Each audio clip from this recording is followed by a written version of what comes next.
Hi, welcome to our fourth in a series of 6 videos on playful parenting in the pandemic. This one focuses on the comfort of routine and how it is that we can provide a sense of that comfort where everything and anything around and about us has been upended. So, Joanna, one of the things I'm kind of thinking is that really how is it that we can go about creating playful opportunities to create structure and routine in our daily life? Yeah, because it doesn't really sound that playful, does it? You know, as soon as you think about structure, you think about rigidity and rules, and actually genuine, authentic structure isn't rigid. Yeah. It's flexible and it's creative, and it provides that sense of felt safety, that I feel secure and safe from the inside out and in relationship to you, my caregiver. So one very quick way of doing it in Europe, because I mean, look, we've all a million things to be doing at the moment. You need them up, you need them fed, you need a bit of homework or schoolwork done or study, whatever it is, depending on age. You need to get some of your work done, some household tasks. There's things that have to be done. And that can be a real hotbed of tension in the parent-child relationship because you feel like you're or they feel like you're constantly giving them orders and instructions. So one thing is to sit down as a family, large piece of paper, some colored pens, and put in, even in a bowl, folded on bits of paper, all of the tasks and chores that have to get done as a family each day. Everyone takes a turn picking one out, and that's their task in the day. It could be load the dishwasher, unload it, straighten the duvet, put your laundry in the basket, sweep the floor. Look, it doesn't matter. You decide. It could be any of those things. And those are the extras on top of homework, parents' work, and play. Because play shouldn't be an option. That should be in our schedule. Then draw it out on a Monday through Sunday timed board. And draw it out, color code it, put people's names on tasks and pin it up so that you have this visual reminder that everybody was an active part of developing on the wall. So then it isn't happening to them. It's happening with them. Creates a lovely sense of cohesion within the family in terms of feeling connected, that we're in it together, you know, the awareness that things are kind of a little bit different. They are. Exactly. And but we all play our part. It is, and I think that's why I emphasise that play should be as important as the schoolwork and our own professional work that we might have to do, because play is that opportunity for shared joy in our day. It is that moment of meeting. And what we do know in terms of structure and felt safety is that predictability is key. So in one of our earlier videos, we did mention about, look, it's great to play 1 or 2 of these activities every day, then front load or back end your week with everything, and then nothing in between.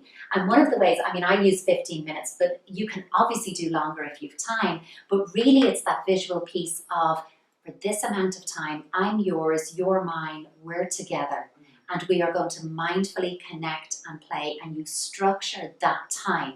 What you do within that time can be unstructured, free play, you lead some, they lead some, but the time itself is protected and enshrined, and you say, this is it, you've got this with me no matter what happens every single day, because this is as important as schoolwork or any other work in the house. Absolutely. It's not an extra. And it's that idea of play being the work of children. You know? And exactly. that is where, that's where they learn, it's where they grow, it's how they reflect on the day, it's how they process emotional experience and lived experience. So it's really, really important.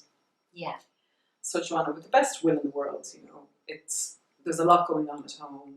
As you said, people are trying to juggle parenting and play and opportunities to be able to connect with the child, and that from time to time we just lose it. You know, our own emotional cup is not topped up.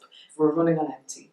And I'm wondering how we might be able to think about how we fix and repair our relationships with children in the aftermath of a little rupture that comes in there. Oh, and they will happen, you know.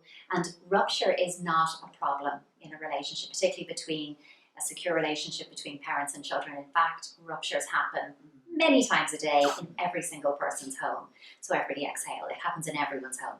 But what's really important is the quality and speed of the experiential repair following that rupture. So you've had the rupture, they've done something, eventually you've flipped your lid and you've snapped, you've shouted, whatever it is you've done, they go away, everybody's upset, everybody's worked out. The first thing is attend to yourself.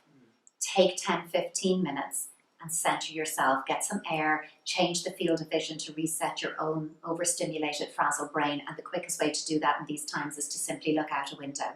Look out a window, find 5 things you can see, 4 things you can hear, 3 things you could touch, 2 things you could smell, 1 thing you could taste. You're doing sensory self-regulation.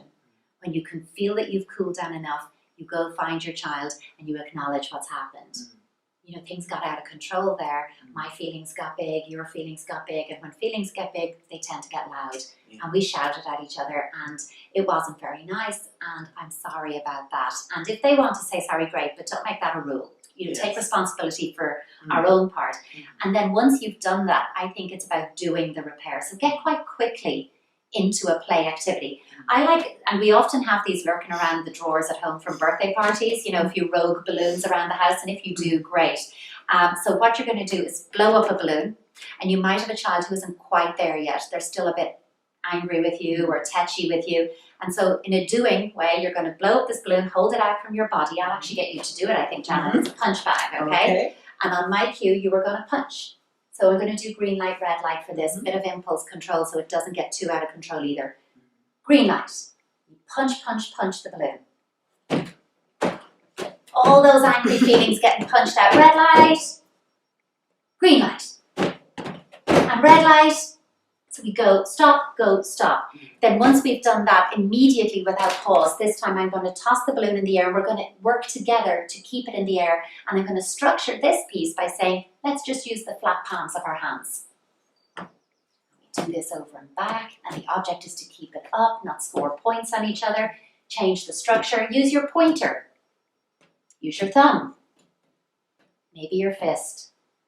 Elbows, whatever it is, over and back. Then I catch the balloon and I invite you to come physically closer to me. We'll just do, for the purpose of the video, put up your hands.